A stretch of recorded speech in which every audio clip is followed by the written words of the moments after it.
Vladimir Putin has created a secret list of names of people within his inner circle who could either lead or become part of a potential plot against his rule. And this is not a joke at all. If you think this is just a conspiracy theory, this could have happened back in 2022, 2023, or 2024, and in 2025, the threats remain. Specific threats. Why?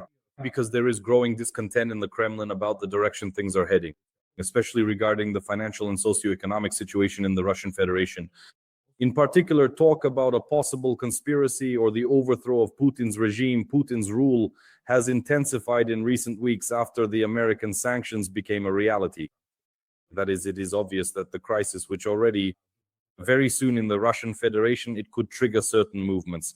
Today, the United States additionally announced that they are preparing new sanctions against the oil sector as well as the banking sector. This is in addition to those that were already imposed a week ago against Lukoil, against Rosneft. Absolutely, and obviously it's very sensitive because right now the revenues to the budget of the Russian Federation, overall a third of these revenues come precisely from the oil and gas business. Military production in the Russian Federation for the first time, friends, is declining this quarter. That is, it continues to grow, but not at such a frantic pace. August saw a growth of plus 2.4%, September plus 0.4%. So that's already a 2% decline. And this is the response. This is just the beginning. And this is the response to those sanctions from the United States, which have already... The Ukrainian analytical team Slovo Idilo created this infographic about how the Russian economy is doing. Well, there's a lot of data here, but the key point is the last row. Pay attention to what's written there. There are three key figures. Yes, $280 billion in direct foreign investment has been withdrawn from the Russian Federation's economy. $300 billion frozen. That's Russia's assets abroad. You all know this very well. And then there are other indicators. $68 billion is the budget deficit of the Russian Federation. As of today, who said the sanctions aren't working? They are working. Today, Russia is 60% dependent on imported fuel. The Russian Federation, which in principle produces this fuel itself, since it extracts the resources on its own. Plus, 60 regions of Russia are suffering from a fuel shortage. And by the way, some truly incredible things are happening right now in the Russian Federation related to the expected tax increases by the end of the year. And accordingly, deductions from local budgets to the military-industrial complex. So what is happening as a result? There is a search for those to blame and for those who need to be removed or eliminated so that they don't make any hasty and very inconvenient statements for Putin. First on the list, I'm showing you now an article from Telegraph, which is focused precisely on the topic of searching for enemies. All this is happening against the backdrop of sanctions and a crisis in the financial system. So first on our list is the head of the Central Bank of the Russian Federation, Nabiullina. She is the author of the infamous meme about negative growth. She was talking about it back in 2022. So now Nabiullina is a staunch and consistent supporter of raising the key interest rate. The Kremlin is demanding that she lower it, but Nabiullina just can't agree to that, not for the entire year of 2025. She simply can't go along with it. At most, she keeps it at the current level and says that lowering it is impossible. And now, by the way, among liberals in Russia, Nabiullina is called the only woman capable of saving the Russian Federation and its people from hunger riots. And they're absolutely serious about this.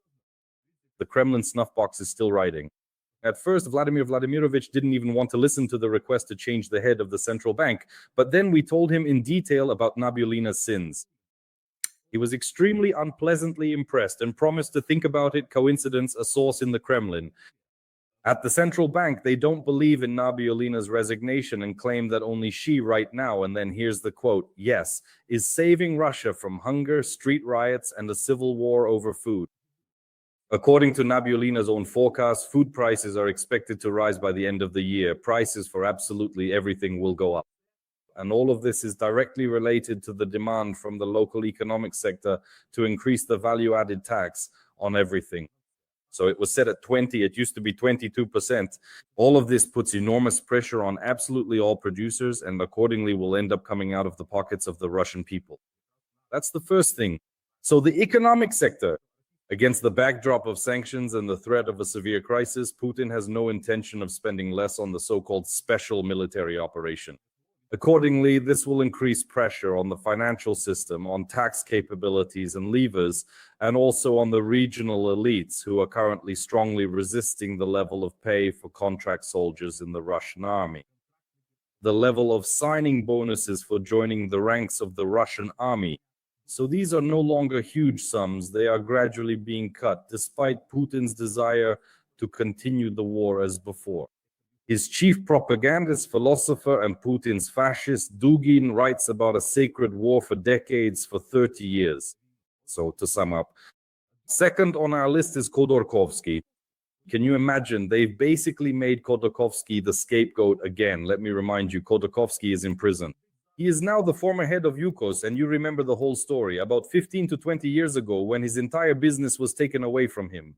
Khodorkovsky, together with Berezovsky, fled to the United Kingdom at that time. Berezovsky has long been gone. He was eliminated by Putin's special forces, the secret services, but somehow Khodorkovsky manages to stay afloat. Khodorkovsky now heads the so-called anti-war committee. All the good Russians have gathered in this anti-war committee. For us, well, it's not much of a story, because staging coups on paper somewhere, drawing up maps of how to partition Russia from abroad is one thing, but acting inside the country is something else entirely. So Khodorkovsky is not inside the country, but right now he is uniting the opinions and team of 22 other members of the anti-war committee. These are not insignificant people by any measure, you know, as they say, like Nabiullina is supposedly conspiring with the liberals. So the liberals are precisely those 22 members of this anti-war committee. They are attributing to Khodorkovsky some sort of plot against the constitutional order, which he is allegedly preparing. Putin is now secretly, of course, giving orders to deal with all of this. And Khodorkovsky is essentially becoming a target today in order to fuel this patriotic fervor for the fight against the Kremlin's anti-agents abroad. In other words, Putin needs to open a second front in the fight against those undesirable Russians who are working for Western intelligence agencies, and perhaps even for MI6. The third on the list turned out to be, honestly, quite unexpectedly, Lukashenko. Or rather, not Lukashenko himself, but Viktor Lukashenko, the son of the Bulbasha, the son of the Belarusian dictator. Why? Because of that story from last week, when in the Republic of Belarus, they unexpectedly banned the #1 social network in the Russian Federation and Belarus, including VKontakte. And it was Viktor Lukashenko, the son of Lukashenko, who did this. I don't know the reasons or why this decision was made. The ban has already been lifted. It was only temporary. Rumor has it, maybe. Viktor Lukashenko, as a young guy who now oversees the security forces and the cybersecurity sector in Belarus, just wanted to flex his muscles and show how cool he is and how he can handle all this, and he had his own motives. But in Russia, in Moscow, in the Kremlin, this situation was perceived rather ambiguously, because against the backdrop of bans on such social networks as YouTube, for example, which is powerful in terms of influencing public opinion, there is VKontakte, which is considered precisely as such a tool. The FSB uses it to work with the youth, especially the younger audience, and here, Belarus shuts it off. So now Lukashenko also ends up on our radar, but I think this is the least of the threats to Putin that exist. Another threat, of course, is the security bloc, which could destabilize things in a direction that Putin doesn't want. Right now, there's Defense Minister Belousov, who is in a fierce, just a wild conflict with the general staff. But for some reason, known only to Putin himself, he continues to believe in this person. Old man Gerasimov, this elderly gentleman, keeps feeding him nonsense about what he claims are the supposedly real situations at the front. So there was this kind of meeting. You can see Putin is sitting on a raised platform. Gerasimov is in the center, and those are also other deputies of Gerasimov from the general staff. What happened at this meeting?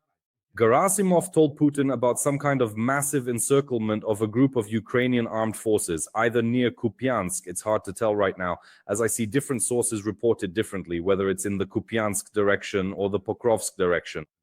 In short, the figure of 5,500 Ukrainian armed forces servicemen who ended up encircled was mentioned.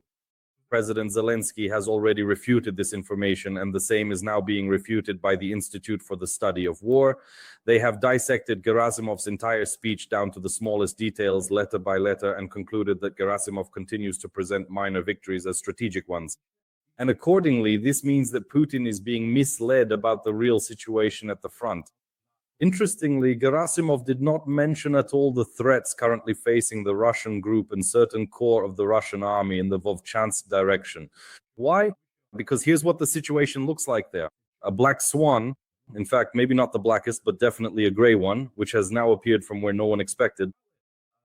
Madyar, our commander of the Ukrainian unmanned systems forces, confirms that the strike on the Belgorod Dam did take place.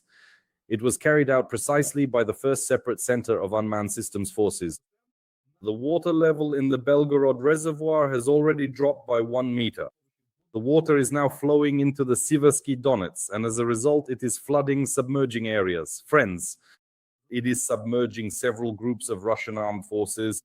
These are the 6th Army, the 44th Corps, and the 68th, 128th, 116th, and 136th Brigades. This is the information I found about the units conducting some kind of counteroffensive operations in the Ovchanska direction. So now, in fact, a very bad situation is developing for their logistics, and in general for their presence on those bridgeheads they had set up for themselves.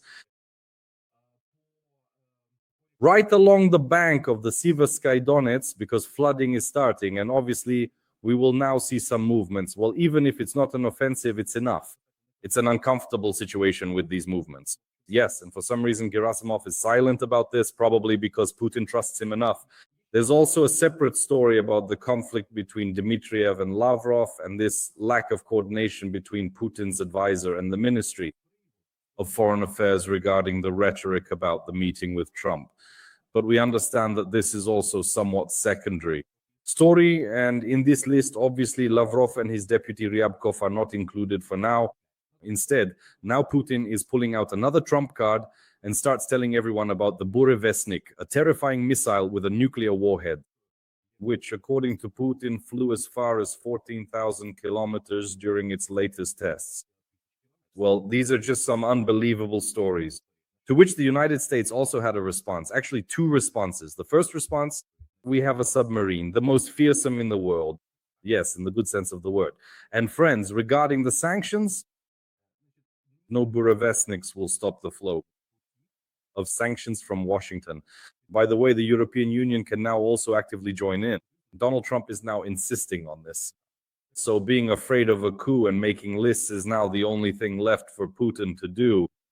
Unless he ultimately comes to his senses and reaches a proper and mutually acceptable level of agreement on a peace deal, as Donald Trump is now demanding in the open.